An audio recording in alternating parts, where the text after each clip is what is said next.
Hi, everyone, and welcome to the Private Practice with Soul podcast. This is the first podcast for counsellors that just don't align with the traditional approaches to business and that want to use their spiritual gifts, talents, and interests to create, you guessed it, a private practice with soul. So, look, leave it to me to provide you with everything you need, including strategies that you can use to increase your income, reduce your workload, and of course, increase inquiries and referrals to your beautiful soul-led private practice.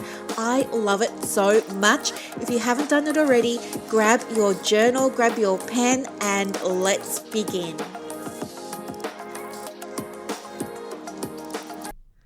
Good morning, everybody. I hope that you're having a gorgeous weekend. Welcome to another episode of the podcast. It's so lovely to have you here today.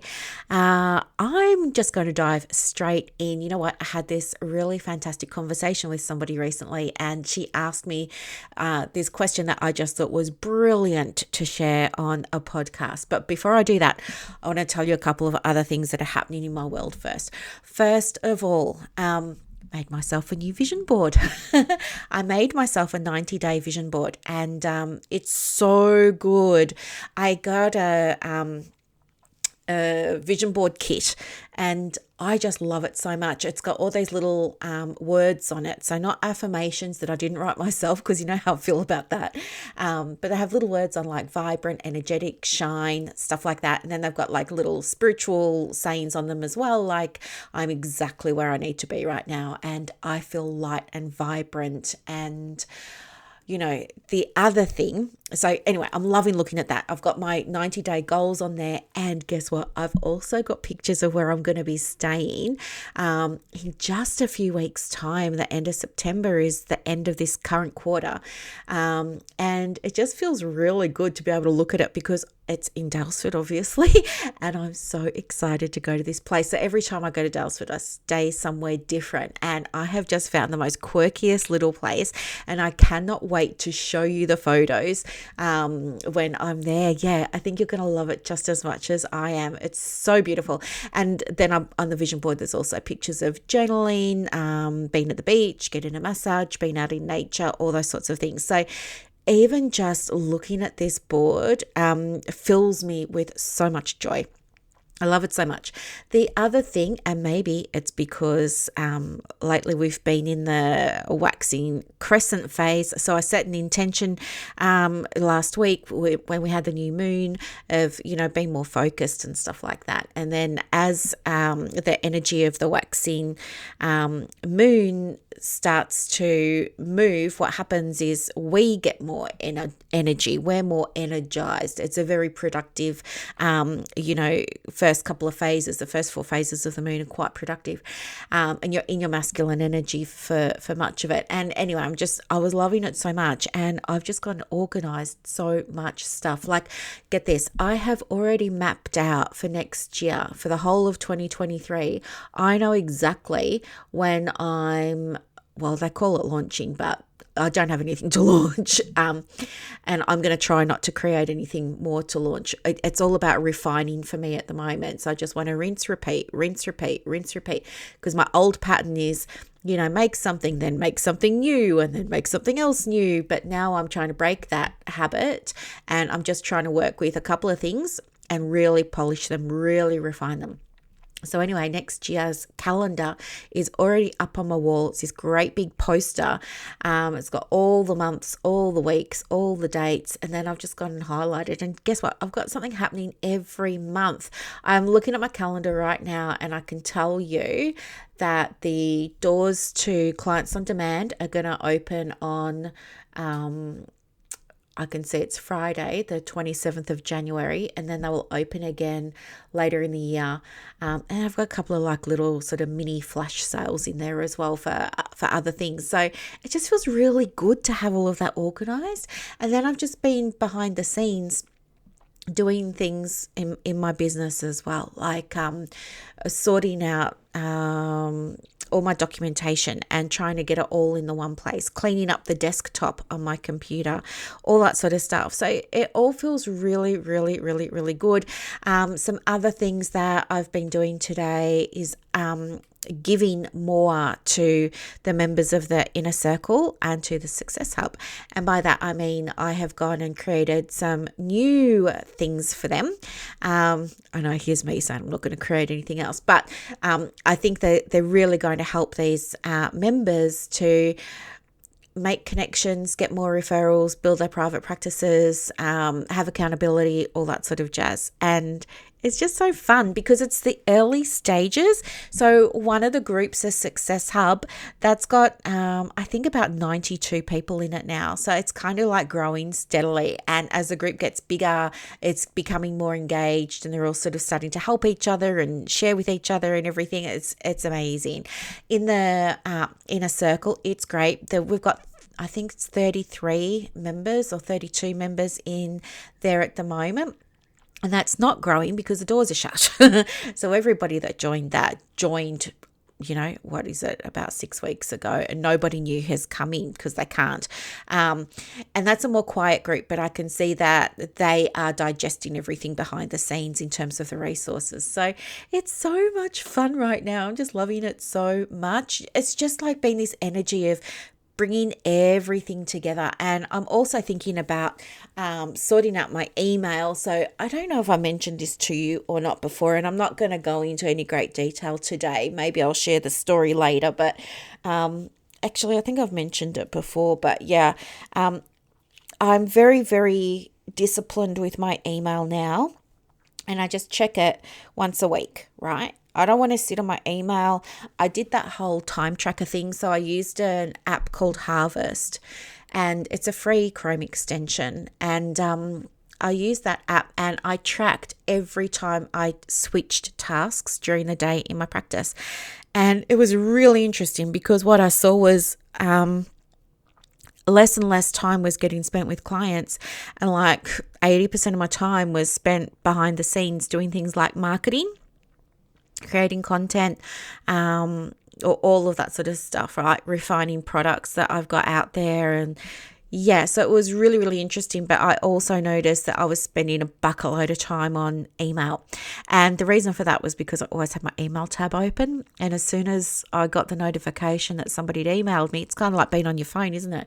Your instinct is to just go back and respond to it straight away. And that's what I was doing. And it was taking me a long time. And I didn't realize just how much this was taking away from my ability to work and get stuff done. So even though I felt busy, because I was busy, I wasn't actually making any progress with the business in terms of the level of progress that I really wanted. So I stopped that, and I just said, nope, I'm going to put a boundary around it. And I set up an autoresponder to say, look, this inbox is checked once a week. I just want to be clear and manage expectations around that.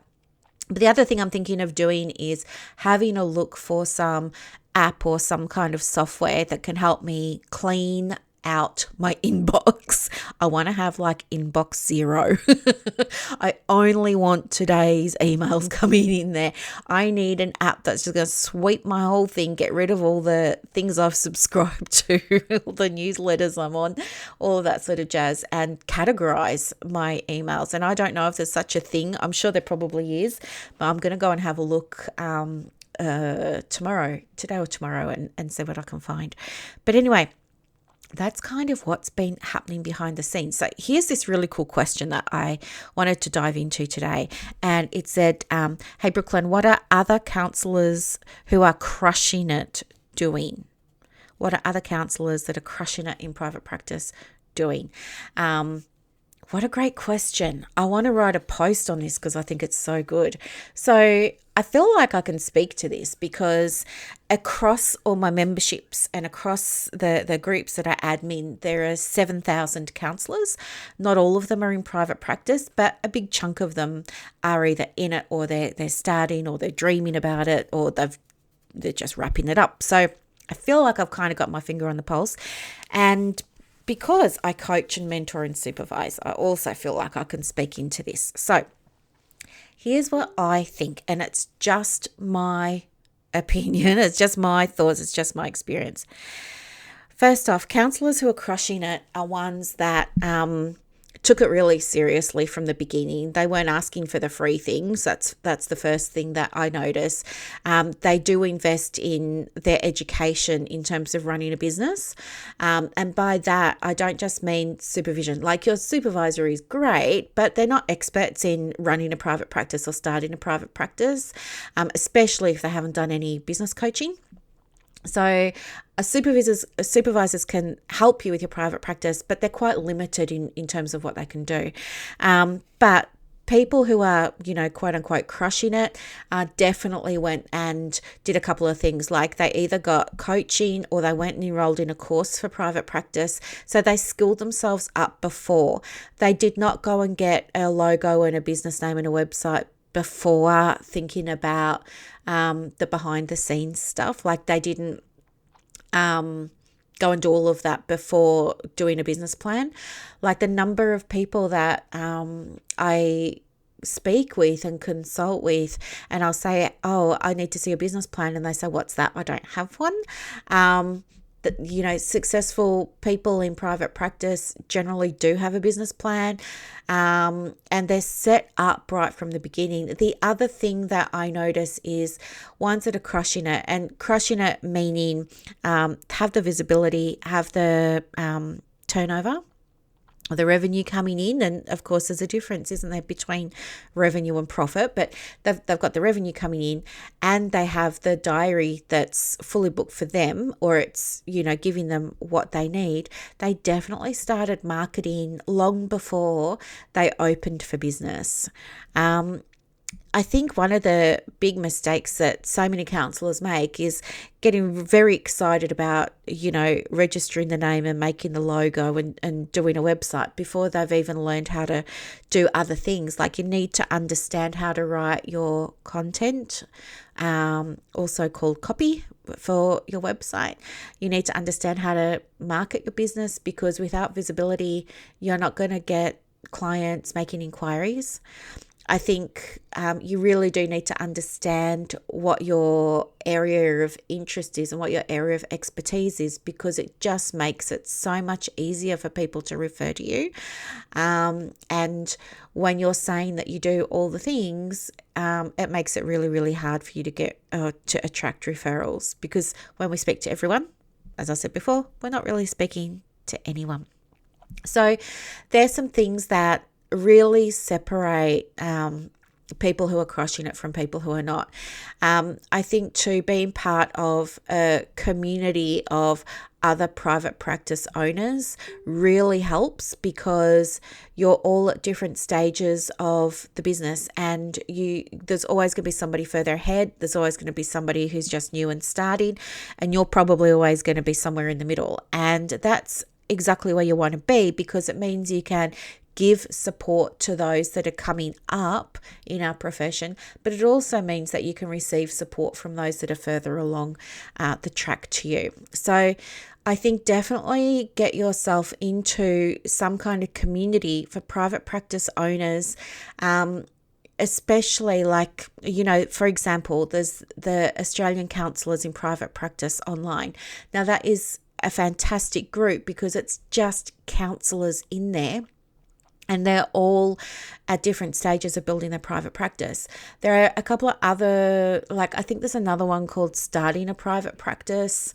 I don't know if that's just for counsellors or if that's everyone. And then I think there's another one called Solo Mental Health Practitioners, and I can't remember if that's mostly for OTs, but occupational therapists. But ACPPO is all for counsellors. And honestly, I just shared every month when I remember, I try and share the data with my group. So I will share with them the group insights. So when you run a group on Facebook, as the owner or the admin of the group, you have access to insights, and the insights tell you how many people requested to join your group, how many you approved, how many you declined. It gives you little graphs around engagement. It gives you a little pie chart of men versus women, age group, bar graph, so you always have that information at hand. So I share that with my group. And honestly, it's like one for one. Every time I approve someone, there's always someone who's declined.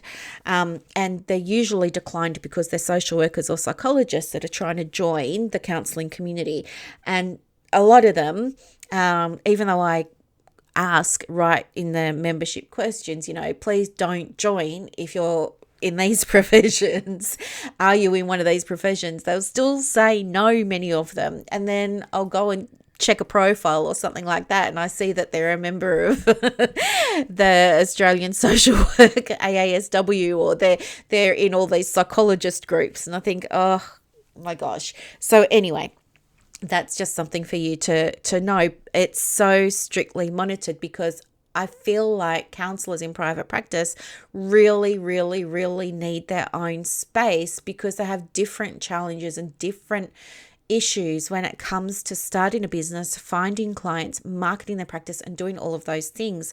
So if you're starting a private practice as a counsellor and you're not in a supportive community, what's going to happen is you may find yourself flying solo and winging it and just trying to, you'll be very reactive. Like things are going to come up and you're going to have to give time to responding to those things, rather than having a plan in place and being ahead of it, right? You want to be in control. You want to be leading your business, because that is where the confidence comes from. If you don't have that plan in place and you're not leading it and you don't know what your business is doing from 1 month to the next, or from 1 quarter to the next, or 1 financial year to the next, what's going to happen is things are going to arise and you're going to constantly be playing catch up, and that's going to affect your vibe. It's going to affect your mood. It's going to affect your confidence, all of that sort of stuff. And when we're opening up a private practice, I think if you're like I was, I just thought I was going to be letting anyone and everyone know that I had capacity and availability, and I'll just be sitting there in my room on my comfy couch just receiving clients and doing the work. The rude awakening with private practice is the client work's probably 20 or 30% of it, and the other 70% is mostly going to be your marketing with a smidge of admin in there somewhere. A little smidge of admin and a smidge of supervision and maybe a smidge of coaching or mentoring, but it's largely going to be marketing, and that's what you're not told when you're starting a private practice. So ones who are in private practice who are doing really, really, really, really well, they have a business plan in place. They started marketing long before the practice opened. They invest in the business because they understand that there are costs associated with running a business. And honestly, I think counselling is such a really fantastic industry for anybody to get involved in, because financially it has a very, very, very low entry point. It doesn't cost you much. Like at the moment, like I haven't had a website. So my website is brooklynstorme.com. I haven't had a website up for 4 months now. And I'm still getting inquiries. I'm still getting bookings. People are still signing up with me for supervision and mentoring and coaching and all those sorts of things. So I just want you to be aware that you don't need a website to start your business, okay? Just look at your marketing first, and please don't make a logo and please don't register a business name until you have created a marketing plan, because that's what successful counsellors do. They create the marketing plan first. It's kind of like, I put in the group recently about marketing and how do people find their marketing, and a lot of them were saying, I run ads and they didn't work and it was a waste of money, or I did this on Psychology Today and that didn't work and that was a waste of money. But here's the thing, if you just put something up on your Psychology Today profile and you think that's what you're meant to do, but you don't actually know what you're meant to do, you're not going to get the results. That's why, people like me do things to help you. Like, we create the private practice profile kit. We create the planners for you. We create the templates for you so that you know exactly what needs to go in them so that you can get the results. And here's the thing, the people that use those resources do better a lot of the time than people who don't. The other thing that private practice owners who are crushing it, the other thing that they're doing is they're tracking. Now, I know tracking feels like a dirty word, and who wants to look at an Excel spreadsheet?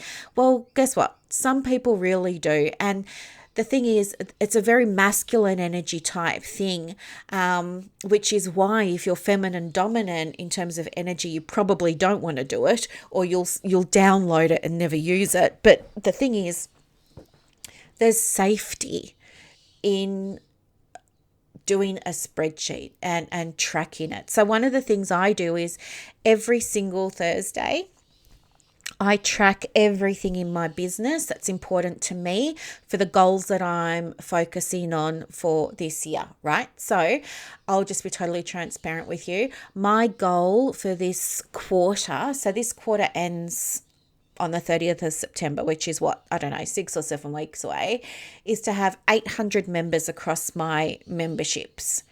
Now, at the moment, the inner circle is stagnant because the doors are closed.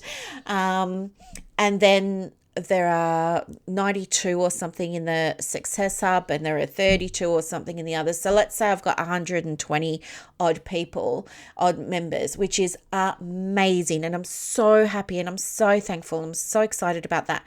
So I'm over delivering at the moment to both of those communities because I have the capacity to do it, because the numbers aren't so high yet. So I won't always be able to give and be present as much as I am. But while I can, I am, because I want the word of mouth to help grow the numbers, right? So I know that in order for me to hit my goal of 800 members across the 2 memberships, 800 minus 120 is what? 680. So I need to get 680 more people in the next 6 or 7 weeks. It's about 100 people a week. Oh my gosh, why am I even laughing? But I'm doing things now to cultivate that. So I have my plan in place. I'm looking after my vibe. I'm looking after my energy. I've reduced my one-to-one work. I'm giving more to the members that are already in there.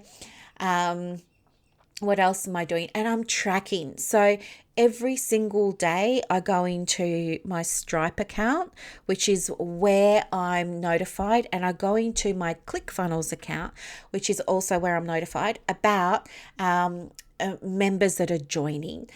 So I check those every day, probably 2 or 3 times a day. And I'm keeping an eye on it, and I'm just so thankful. And, I'm doing other things as well, like, perhaps if you're sort of in my space in the online world, you may have seen an advertisement from me about a marketing planner. So I gave that marketing planner free to all my communities, and now it's a paid product and it's gone out to the world. So you might see that, and hopefully that's going to let people know that I'm here and I'm around. Little things like that. Doing this podcast is another way of me expanding and growing my audience, and so I focus on what are my activities that I'm going to be doing every single day that will help me be seen by the type of members that I really, really, really, really, really want to have in my circle here. How can I look after them? How can I show up to members in my other communities like Counsellors Connect Australia and ACPPO? How can I continue to show up there and give so much value? And actually, I'm really excited about that because on Monday I have a group coaching call with the Inner Circle. So they get a group coaching call with me for an hour every fortnight. which is so much fun. And then on Monday afternoon, I have a call with the Clients on Demand members, which is really, really cool because they're sort of approaching the tail end of the program now. So I just try and and on Mondays too, I always try and do a bite-sized training in my group there. So I just try and really be very, very present. And I'm in a stage at the moment of trying to get to understand each and every person that's in all of my communities so that I can help them find out what they need and help them.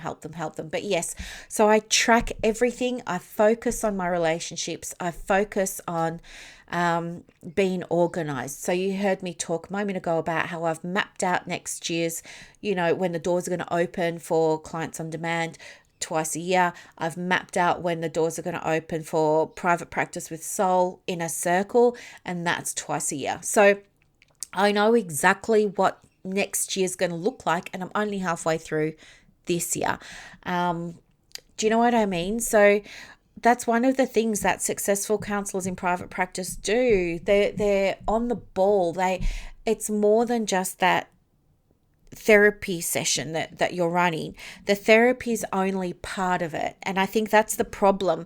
A lot of the time when people move into private practice, they're unprepared for that because they didn't go and learn before they started their business that you were going to have to do all of these other things. You have to do your accounting, your bookkeeping, your marketing, your admin, all of the things. It's not just sitting there. And so it can be quite a bit of a bump, quite a bit of a jolt, especially if you're unprepared and you're unskilled, and that's the other thing, isn't it? Like not knowing how to market, knowing that you should, and looking at what other practices are doing and then trying to copy that approach and wondering why it's not working for you.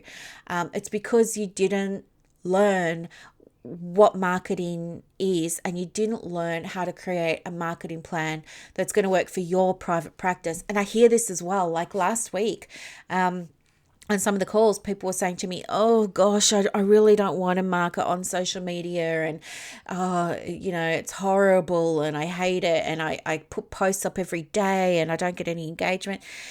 And I want you to know, like, you absolutely don't need to be on social media to build your audience, to attract inquiries, to get new clients and to get bookings. You don't. And I don't know why you think that you do. The only reason you would think that you do is perhaps if you hadn't gone and learned about what marketing is. Because if you learned what marketing is and you created your own marketing plan, you would see that there are so many other ways for you to get the results that you want to get, even without being on social media. And that's the thing, right? So, if you want to crush it, if you're in the dreaming stage of private practice and you're thinking about it, maybe it's something you're going to do when you finish your studies, or if you're in private practice now and you're not getting the clients, like you're not getting the volume through, or perhaps you're getting the volume, but it's not really the type of client presentation that aligns with you right now, and you're wondering why, or you want to shift it, or you want to change it, then you know what? You can absolutely come and do things like join the Success Hub or go on the wait list for the Inner Circle, because at least in those communities, and the Success Hub's just $7, right? It's nothing. And yes, you can tax deduct it. And the Inner Circle's 49 Australian dollars, which is nothing. And yes, you can tax deduct that and you can cancel any time. But what you learn in there is you learn like how to market your practice. Plus you get support doing that in terms of anything you ask about marketing your business is answered within 24 hours, 7 days a week. So you're not having to wait to get the type of feedback and the responses that you're really, really needing in order to start crushing it for your private practice. Okay, you don't have to take what somebody else is doing and try and apply it to your business. And try and force it to work and all of that sort of stuff. But you do need to have that masculine energy of a plan in there, because it's that plan, it's that structure that's going to give you the that relief, that safety, that ability to just then be in your feminine and go and create the creative things that really align with you. Yep. And lastly, one of the other things that private practice owners who are crushing it do is they work in flow. And by flow, I don't mean that they're being positive all the time. That's not what flow is. Flow isn't, oh my gosh, I'm feeling depleted. I need to get myself positive again, and I need to try and look on the bright side, and I've got to see the silver. No, that's not what flow is. Flow means riding the wave. So the wave's going to be up, the wave's going to be down, the wave's going to be up, the wave's going to be down. And flow is being okay with the downs and not resisting, not pushing. If you're pushing and trying to shift yourself out of it and see the positive and be positive. No, that's the opposite of flow. That's pushing, that's coercing, that's forcing, that's efforting. Flow is saying, okay, my energy is at an all-time low at the moment, and I'm going to allow myself to feel like this for as long as I need to, because my body's healing right now.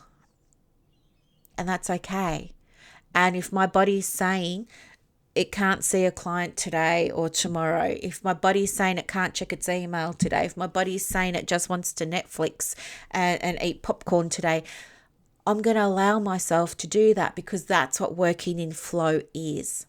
Because here's the thing, when you work in flow, things happen a lot more quickly. You'll probably be in the ebb for a lot less time than if you were in the ebb and you were trying to push yourself through it. There's no hustling in the energetics of private practice. There's no hustling with spirituality. It's about aligning yourself, aligning your private practice with your energy. Okay.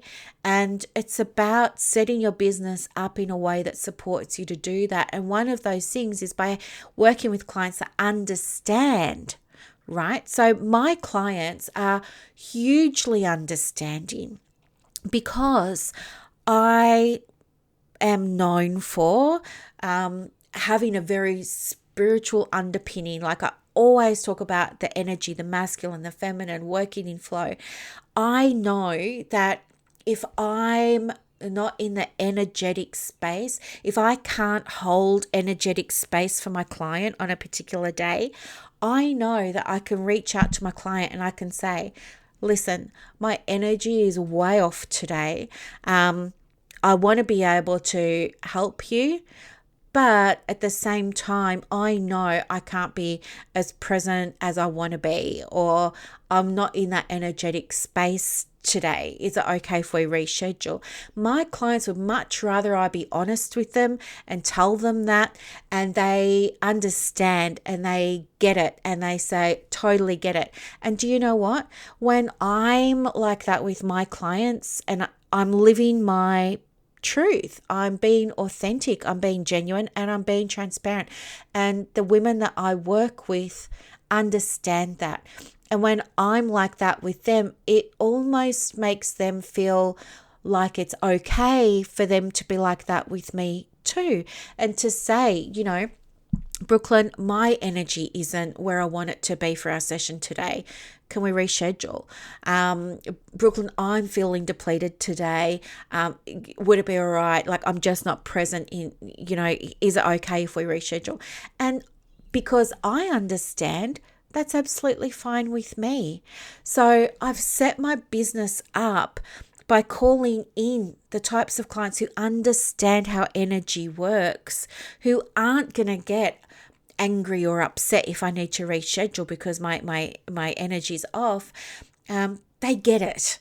And likewise, I do the same for them because I get it. So think about what your values are, and think about your energy, and think about how you can set your business up so that your clients will understand if you need a mental health day, or if you need an energy day, or if you need a flow day, or whatever it is you want to call it.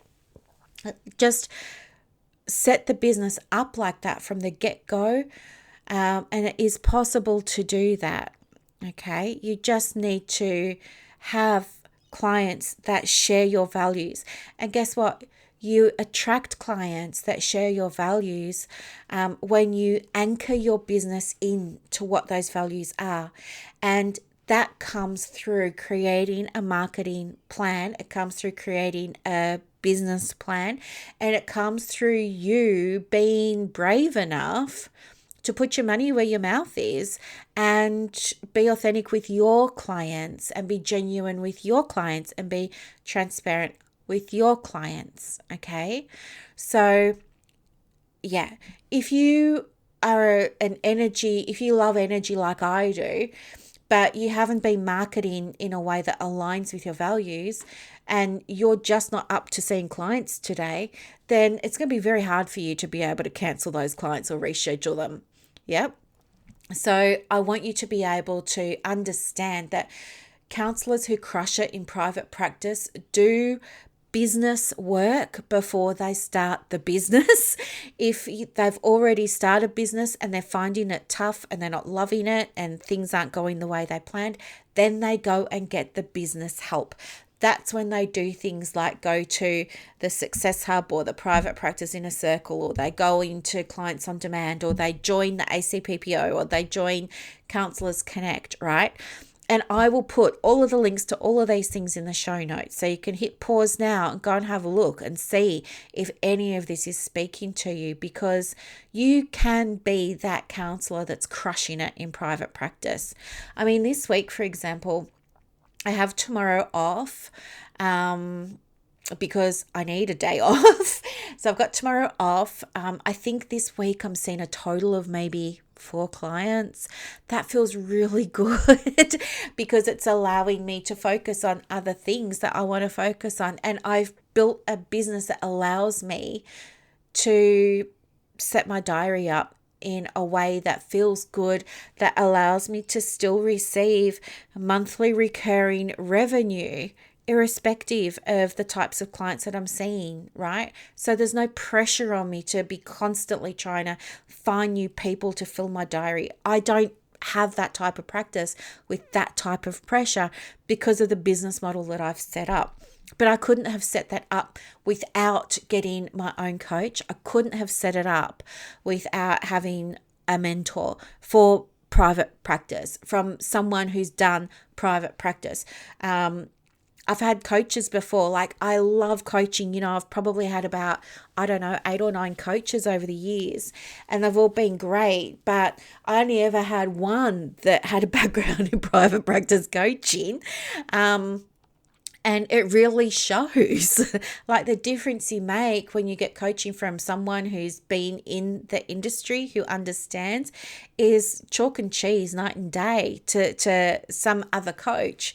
And the other thing too is having a coach that's qualified to coach, not just someone who's saying, oh, well, you don't, it's kind of like counseling. You don't really need a qualification to do it. So I'll just call myself a counselor. Oh, you don't really need a qualification to be a coach. I'll just call myself a coach. There is a big difference in the quality of coaching from coaches who've been trained in it versus coaches who haven't been trained in it and are calling themselves a coach. So yeah, you want to really think about if it's important to you to be successful and you want results and you want to get them more quickly than if you are going to like spend time trialing, erroring. You know, I've seen people say that they're winging it. If you've got the capacity to do that financially and emotionally and energetically, go for it. I don't. I want results, and I want my results yesterday. I want my practice to be exactly where I want it to be. I want that manifested yesterday. And so I'm going to do whatever it takes to make it happen so that I can help more people sooner, and the people that are right for me and my business. So there are a few things that I see successful counselors who are crushing it do versus ones who are struggling in private practice don't. So I hope that makes a lot of sense. And yeah, as I said, hit pause, just go and tap on a few links. See what you feel called to. I want you to know and see that there is support and that there is help out there for your private practice. And I want to encourage you to drop the mindset of things need to be free, because if you want to create that success in the way you define success for your practice, then getting help is a cost of doing business. Okay, it's an investment in your results. It's going to take so much longer for you to get those results and possibly cost you money. It's a whole other episode, and cost you energy. And I don't want you to have to go through that. So that's why I've created so much help for counsellors. Okay, so it's there. I hope that we get to connect in the group. So please come and introduce yourself if you haven't already. Maybe don't send me an email if you want a quick response, because they're just getting done once a week. Okay. But I'll definitely see you online. I'll see you in Instagram. I'll see you in Facebook. And yeah, you are absolutely capable of crushing it. And, you know, it gets to be easy. Private practice really gets to be easy. Okay, have a beautiful Saturday, and I'll see you for Wednesday's podcast. Thank you so much for listening. Bye. I hope that you loved this episode as much as I loved putting it together for you. To get more resources to help you in your private practice, head over to Instagram. My handle is @theprivatepracticecoach. And also, if you want more inquiries and referrals for your business, let me know. I have a program called Clients on Demand that opens every quarter, and I can absolutely get you some information for that as well. You are doing an amazing job. Thank you for sharing your gifts with the world. Bye.